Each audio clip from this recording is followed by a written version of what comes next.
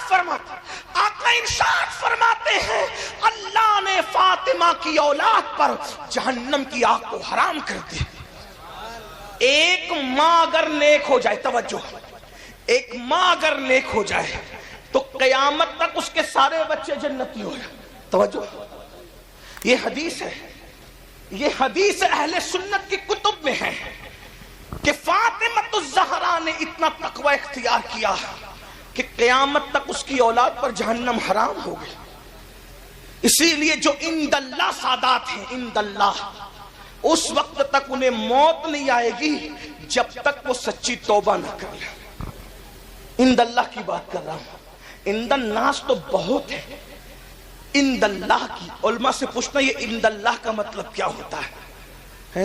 یہ عند اللہ اتنا نازک ہے کہ اس پہ گفتگو کروں تو بہت سارے لوگ ناراض ہو سکتے ہیں، لیکن آپ کو علماء سے پوچھنا کہ عند الناس تو بہت، عند اللہ جو سادات اور جو عند اللہ ہے نا، پھر ان کو دیکھ کر بھی خدا یاد آتا ہے۔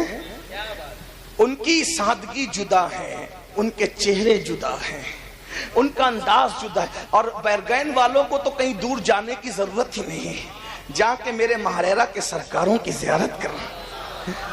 ارے آج رونقوں کا یہ عالم ہے تو آل رسول احمدی کے زمانے میں رونقوں کا عالم کیا ہوگا؟ سرکار ابو الحسین احمد نوری کے زمانے میں رونقوں کا عالم کیا ہوگا؟ حضور اچھے میاں کے دور میں ان کے کردار کی اچھائیوں کا عالم کیا ہوگا؟ کہ وقت کا مجدد کہتا ہے کہ تیرے پلے میں اچھوں کا میاں آیا، وہ اچھے میاں آیا۔ ناموں سے رضا کے اب مٹ جاؤ گناہگار، ناموں سے درود شریف پڑھ لیں۔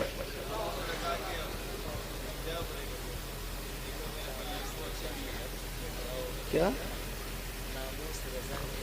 ناموں سے رضا کے اب مٹ جاؤ برے کاموں، وہ میرے پلے میں وہ اچھے میاں آیا، اور وہ اچھے میاں کیا آیا بلکہ اچھوں کا میاں آیا۔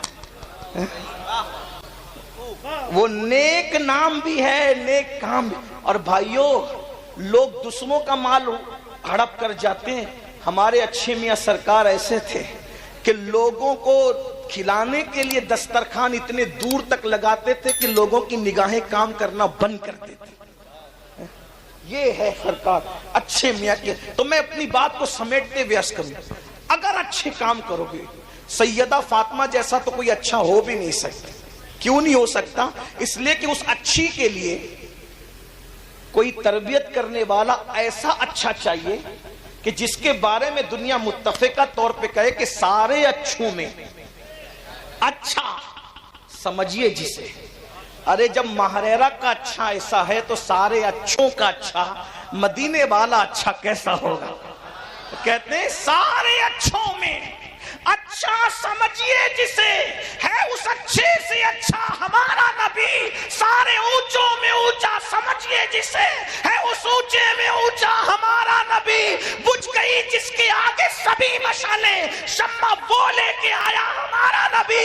ارے لوگ حسن کی قسم کھاتے ہیں، مگر برگین والوں میرا نبی ایسا ہے کہ حسن کھاتا ہے جس کے نمک کی قسم، حسن کھاتا ہے جس کے نمک کی قسم، وہ ملی ہے دلارا ہمارا نبی۔ کون دیتا ہے؟ دینے کو منہ چاہیے، دینے والا ہے سچا ہمارا نبی۔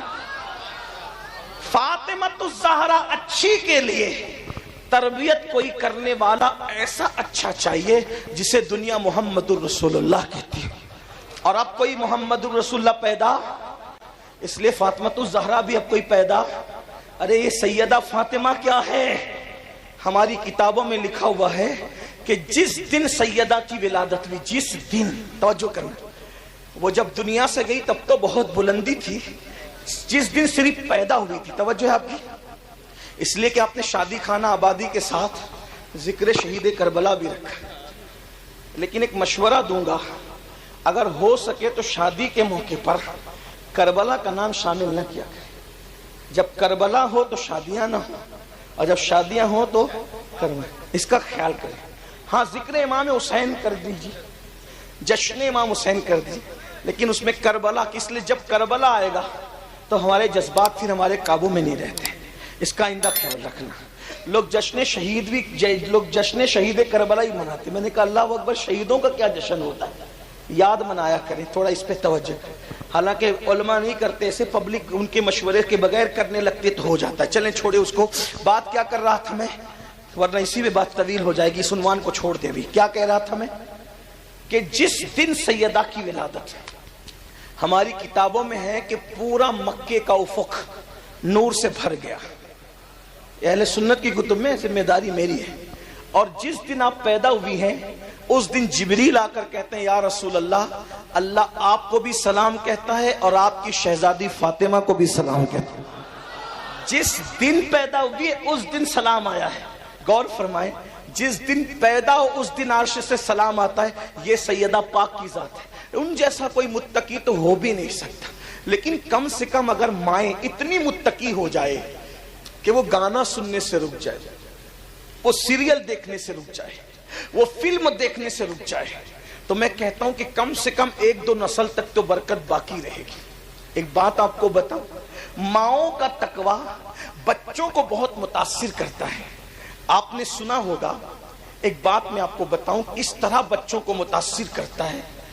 آج ہماری مائیں جو بچوں کو نہ نمازی بنا پاتی ہے، نہ وضو سکھا پاتی ہے، نہ غسل سکھا پاتی، لیکن ہمارے مرشد، چونکہ مہاراجہ شریف کے قریب میں بیٹھا ہوں تو مجھے اس وقت مہاراجہ یاد آ رہا ہے، مہاراجہ شریف وہاں کے جد اعلیٰ مورث اعلیٰ حضرت میر عبد الواحد بلگرامی ہیں۔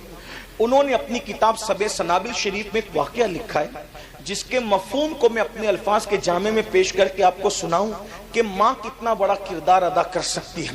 دراصل آج جو بچیاں بھاگ رہی ہیں، بچے زانی بن رہے ہیں، بچے شرابی بن رہے ہیں، بچے جواری بن رہے ہیں، اس میں ماں باپ کا بڑا عمل دخل ہے کہ ماں باپ اولاد کی تربیت نہیں کر پا رہے، ماں باپ اولاد کو ٹائم نہیں دے پا رہے، ماں باپ اولاد کو سدھار نہیں۔ بھائیوں، سدھرے ہوئے ماں باپ کی اولاد کبھی کبھی بگڑ جاتی ہے، تو جن کے ماں باپ خود بگڑے ہوئے ہوں گے ان کی اولاد کا حال کیا ہوگا؟ ذرا سوچو تو صحیح، ذرا غور تو کرو۔ اور جب یہ اولاد بڑی ہو کر کے غدار بنے گی، دکھی کرے گی آپ کو تکلیف پہنچائے گی، آپ کو اذیت پہنچائے گی، تب آپ پچھتاؤ گے، لیکن اس وقت تو پچھتانے سے کام نہیں بنے گا۔ تو میں جو عرض کر رہا تھا، ایک ذات ہے دنیا کے اندر جسے فرید ملت و دین کہتی ہے، فرد فرید کہتی ہے، فرید العصر کہتی ہے۔ ان کا نام تھا مسعود، اور ہم لوگ ان کو کیا کہتے ہیں؟ بابا فرید الدین گنج شکر۔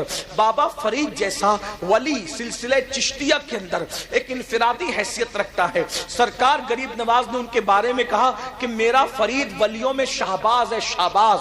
اے قطب الدین، تو نے ایسے شہباز کا شکار کیا ہے کہ اس کی وجہ سے قیامت تک تیرا نام زندہ رہے گا۔ یہ بابا فرید ہے۔ بابا فرید کے 2 لال ہیں، ایک کو نظام ملت بدین محبوب الہی کہتے ہیں، اور دوسرے کو خود کا جنازہ پڑھانے والا صابر کلیر مخدوم علاء الدین صابر کہتے ہیں۔ اللہ اکبر، خود کا جنازہ جو پڑھائے وہ مرید ہے میرے بابا فرید کا۔ اللہ اکبر، غور کریں، جب مرید کی یہ شان ہے تو بابا فرید کی شان کا عالم کیا ہوگا؟ بلکہ سرکار قطب الدین کہا کرتے تھے، قیامت کے دن اللہ مجھ سے پوچھے گا کہ قطب تو میرے لیے کیا تحفہ لایا ہے، تو میں فرید الدین کو پیش کر دوں گا۔ لیکن آئیے اس فرید الدین کو فرید الدین بنایا کس نے ہے؟ فرید الدین کو فرید الدین مدرسے نے نہیں، خانقاہ نے نہیں، فرید الدین کو فرید الدین کس نے بنایا؟ ذرا بابا فرید الدین گنج شکر ابھی 15 سال سے بھی زیادہ کی عمر نہیں۔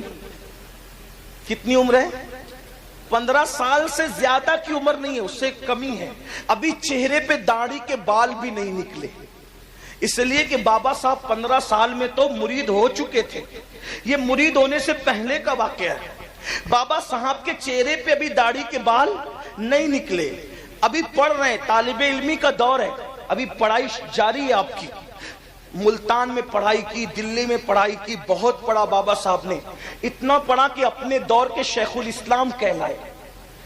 بابا صاحب کو اپنے زمانے کا شیخ الاسلام، اور اپنے زمانے کا شیخ الاسلام تو لوگ کہتے ہیں ہم تو ان کے غلام ہیں، ہم تو ان کو ان کے بعد کے ہر دور کا شیخ الاسلام مانتے ہیں۔ بابا صاحب نے اتنا پڑھا، 15 سال کی عمر میں بابا قطب الدین بختیار کاکی کے مرید ہو گئے تھے، لیکن یہ اس سے پہلے کی بات ہے، مطلب 15 سال سے پہلے کی بات۔ چہرے پہ داڑھی کے بال بھی نہیں نکلے۔ پیری مریدی کا ذکر سنا، مرید ہونے کے لیے چلتے چلتے چلتے چلتے بغداد شریف پہنچ گئے. پیر ڈھونڈنے کے لیے بغداد شریف پہنچے. بغداد شریف پہنچے تو وہاں پر ڈنکے بج رہے تھے کس کے؟ شیخ الشیوخ خاتم الاولیاء فی العراق سیدنا شیخ شہاب الدین عمر سہروردی کی ولایت کے ڈنکے بج رہے تھے. وہ شہاب الدین عمر سہروردی جس کے بارے میں حضور غوث پاک نے فرمایا شہاب الدین تیرے بعد تجھ جیسا ولی قیامت تک ابھی عراق میں پیدا نہیں ہو سکتا. غوث پاک جس کی ولایت کے بارے میں یہ کہیں کہ تجھ جیسا ولی اب قیامت تک عراق میں پیدا نہیں ہو سکتا. شیخ شہاب الدین عمر سہروردی کے بارے میں ان کی ولایت کے ڈنکے بج رہے تھے. سرکار بابا فرید الدین گنج شکر مرید ہونے کے لیے ان کی خانقاہ میں پہنچے تو دسترخوان لگا ہوا تھا. دسترخوان پہ لوگ بیٹھ چکے تھے. جیسے یہ سلام کر کے اندر داخل ہوئے لوگوں نے پوچھا نام کیا؟ کہا میرا نام مسعود ہے. میرا نام کیا ہے؟ فرید ان کا اصل نام نہیں, ان کا نام کیا ہے؟ مسعود. میرا نام مسعود ہے. کیوں آئے ہو؟ ہم مرید ہونے آیا ہوں شیخ سے. اچھا. سرکار شہاب الدین عمر سہروردی نے فرمایا بیٹے مرید وغیرہ کی باتیں بعد میں ہوگی, پہلے کھانا کھا لو. تھکار کیا ہو؟ کھانا کھا. دسترخوان لگا تھا. ایک کنیز آئی اور وہ سب کے ہاتھ دھلا رہی تھی. سب لوگ ہاتھ دھلتے رہے. جب بابا صاحب کی باری آئی, میرے بابا کی, سرکار فرید ملت والدین کی, لوٹے پہ لوٹا لوٹے پہ لوٹا لوٹے پہ لوٹا پانی وہ ڈالتی جا رہی ہے, ہاتھ دھلتے جا رہے, پانی ڈالتی جا رہے, ہاتھ دھلتے جا رہے. جو لوگ کچھ ظاہر بین لوگ تھے ایک دوسرے کو کونیاں مارنے لگے. دیکھو دیکھو دیکھو اوقات یہ ہے کیا ہاتھ دھونے کا سلیقہ نہیں. اور کس کا ہاتھ ہاتھ میں لینے آئے؟ کس کے ہاتھ میں ہاتھ دینے آئے؟ شیخ شہاب الدین کے ہاتھ. ان سے مرید ہونے آئے. حیثیت یہ کہ ہاتھ نہیں دھو سکتے اور مرید ہونا ہے شیخ شہاب الدین عمر سہروردی کے. اس لیے کہ لوگ بہت جلدی میں فیصلے کرتے ہیں نا.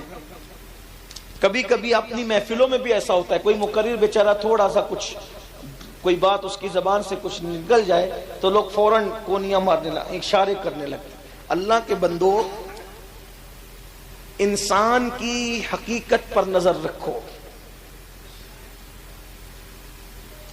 سرکار بابا فرید الدین گنج شکر کا کچھ لوگوں نے مذاق اڑایا, اس کو ہاتھ دھونا نہیں آتا, مرید ہونے آیا. کھانا ہو گیا. کھانے کے بعد جب ہاتھ دھلایا گیا, جیسے نارمل سب نے ہاتھ دھلے, انہوں نے بھی نارمل دھل لیا. ارے کھانے سے پہلے تو ہاتھ صاف ہوتے ہیں, کم پانی میں ہاتھ دھلا جاتا ہے. کھانے کے بعد ہاتھ بھر جاتے ہیں, زیادہ پانی لگتا ہے. لیکن یہ عجیب بندہ ہے, اتنے لوٹے پہ لوٹے گنوا دیے اور کھانے کے بعد مختصر میں ہاتھ دھل لیا. لیکن کچھ سمجھ پائے کچھ نہیں سمجھ پائے, لیکن جو سب سمجھ گیا وہ روشن ضمیر سرکار شیخ شہاب الدین عمر سہروردی تھے. آپ نے فوراً پردہ اٹھانے کی کوشش کی. کہا شہزادے ایک بات بتاؤ, مرید ہونے آئے ہو, آپ کو ہاتھ دھونا نہیں آتا؟ آپ نے اتنا پانی ضائع کر دیا, کیا تمہیں مسئلہ معلوم نہیں ہے کہ اتنا پانی ضائع کرنا حرام ہے, جائز نہیں ہے؟ تو بابا فرید نے کیا کہا پتہ ہے سرکار, اگر گستاخی معاف ہو تو جواب دوں. کہا بالکل دو. کہا جب میں ہاتھ دھل رہا تھا تو آپ کی کنیز کے چہرے پر نظر پڑ گئی اور اس کی پیشانی پہ لکھا تھا کہ یہ جہنمی ہے, تو میں ہاتھ نہیں دھو رہا تھا, اس کی تقدیر دھل رہا تھا. اور جب تک تقدیر نہیں دھلی میں پانی بہاتا رہا. میں سوچا کہ اتنے بڑے ولی کی خانقاہ میں خدمت کرنے والی کنیز بھی جہنم میں جائے گی, تو میں ہاتھ نہیں تقدیر دھل رہا تھا سرکار. تب لوگوں کو پتا چلا کہ جسے ہم بچہ سمجھ رہے کہ اس کو ہاتھ دھلنا نہیں آتا, یہ لوہے محفوظ پر لکھی ہوئی تقدیر بھی دھلنے کی طاقت رکھتا ہے. تب بابا شہاب الدین نے فرمایا بابا مسعود تمہارا حصہ میرے پاس نہیں ہے, تم جیسے بندے کو تو میرے بھائی قطب الاقطاب قطب الدین بختیار کاکی کا مرید ہونا چاہیے, جاؤ اس کے پاس تمہارا حصہ ہے. اتنا سننا تھا, لوگ حیران ہو گئے, پریشان ہو گئے. اور پھر بابا فرید سے پوچھا ارے تم ابھی مرید بھی نہیں ہوئے, یہ مقام تم کو کیسے ملا؟ تو بابا صاحب فرماتے ہیں یہ میری ماں کی تربیت کی برکت ہے کہ اللہ نے مجھے اس مقام پر پہنچا دیا ہے. بھائیو یہ ماں باپ یہ ہے. اور آج کل کے ماں باپ نہ کلمہ سکھا سکتے ہیں, نہ کھانا سکھا سکتے ہیں, نہ وضو سکھا سکتے ہیں, نہ نماز سکھا سکتے ہیں. بس جاتے جاتے اتنا ہی کہہ جاؤں, اللہ پاک کو گناہ پسند نہیں ہے. جب کوئی اللہ کی نافرمانی کرتا ہے تو اللہ اس سے نعمت چھین لیتا ہے. اگر اچھی آواز والا نافرمانی کرے گا آواز چھن جائے گی, اچھی صحت والا نافرمانی کرے گا صحت چھن جائے گی. آپ کہیں گے کہ کچھ ایسے بھی ہیں کہ بڈھے ہو کر بھی وہ طاقتور رہتے ہیں؟ میں نے کہا بالکل. ایک بزرگ تھے حضرت جنید بغدادی کے دور میں, اور ایک بڈھا تھا جنید دونوں کا واقعہ سن لے آخری میں. ایک بڈھا بغداد کے بازار میں بھیک مانگ رہا تھا, کوئی اس کو بھیک بھی نہیں دے رہا تھا. میں اپنے جوانوں سے کہتا ہوں, جب جوانی میں خدا کی نافرمانی کرو تو اللہ بڑھاپا اتنا دردناک دیتا ہے کہ لوگ موت مانگتے ہیں تو اللہ ان کو موت بھی نہیں دیتا. اس لیے جوانی میں پاپ مت کرو, اگر کر چکے ہو تو توبہ کر لو. ہم سب سے چھپ سکتے ہیں, رب سے نہیں چھپ سکتے. بہنوں سے بھی کہتا ہوں, خوبصورتی پہ اتراؤ مت, جو اللہ دینا جانتا ہے چھیننا بھی جانتا. جب عورتیں پاپ کرتی ہیں جوانی میں تو اتنا دردناک بڑھاپا آتا ہے, بھیک بھی مانگے تو بھیک نہیں ملتی. اللہ سے ڈرو, توبہ کرو. کوئی دیکھے نہ دیکھے اللہ دیکھ رہا ہے. ان اللہ کان علیکم رقیبا, اللہ تم پہ کڑی نگرانی کر رہا ہے. ایک بڈھا بھیک مانگ رہا ہے بغداد کے بازار میں, کوئی اس کو بھیک نہیں دیتا. سرکار جنید بغدادی کے مریدوں نے کہا سرکار بغداد اتنا بے وفا ہو گیا, بغداد اتنا بے مربت ہو گیا آپ کی موجودگی کے باوجود کہ ایک بڈھا بھیک مانگ رہا ہے, کوئی اس کو بھیک بھی نہیں دیتا. سرکار سید الطائفہ جنید بغدادی نے فرمایا بیٹو, اس بڈھے نے جوانی میں بہت پاپ کی ہوں گے, اسی لیے آج اس کو کوئی بھیک دینے والا نہیں. جب تحقیق کی گئی تو پتا چلا کہ ہاں جوانی میں بڑا پاپی تھا اور بڑھاپا اتنا دردناک ہے کہ گھر سے نکال دیا گیا, کوئی ٹھکانہ ہی نہیں اس کا. حالانکہ سب بڈھے ایسے نہیں ہوتے اور سب مصیبت زدہ بھی ایسے نہیں ہوتے, لیکن ایک بات ہے, حکم اکثریت کا بیان کیا جاتا ہے. ٹھیک, چند ایک لوگ اگر نیک ہو کر کے بھی مصیبت آئے اللہ ان کو آزمانا چاہے تو ایک الگ میٹر ہے, یہ ایک الگ بات ہے. جیسے ہر بیمار پاپ کی وجہ سے بیمار نہیں ہوتا. ایوب علیہ السلام تو معصوم تھے لیکن کتنے بیمار پڑے, تو وہ درجات کی بلندی کے لیے تھا. ٹھیک, حضرت نوح علیہ السلام کا بیٹا بگڑ گیا تو معاذ اللہ کسی گناہ کی وجہ سے نہیں بگڑا, اللہ کی طرف سے آزمائش تھی. تو سب کو ایک لکڑی سے مت ہانکیے گا, لیکن حکم اکثر کا بیان ہوتا ہے, اتنا یاد رکھنا. ٹھیک, تو جنید بغدادی سرکار نے فرمایا جوانی میں اس نے پاپ کیے ہوں گے, اس لیے اس کو بڑھاپا اتنا دردناک آیا کہ کوئی بھیک نہیں دیتا. تحقیق کی گئی تو ویسے ہی نکلا.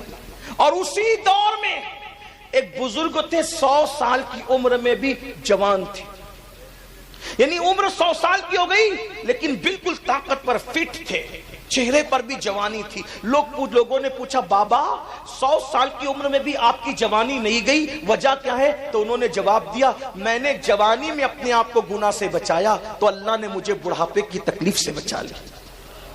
یہ ہے نیکیوں کی برکت. اس لیے ماشاءاللہ شادی کے موقع پہ محفل ہے, میں اہل برگین سے اور جہاں سے بھی لوگ ہیں ان سے گزارش کرتا ہوں شادی ایسے کرو کہ لگے کہ یہ مسلمانوں کی شادی ہے.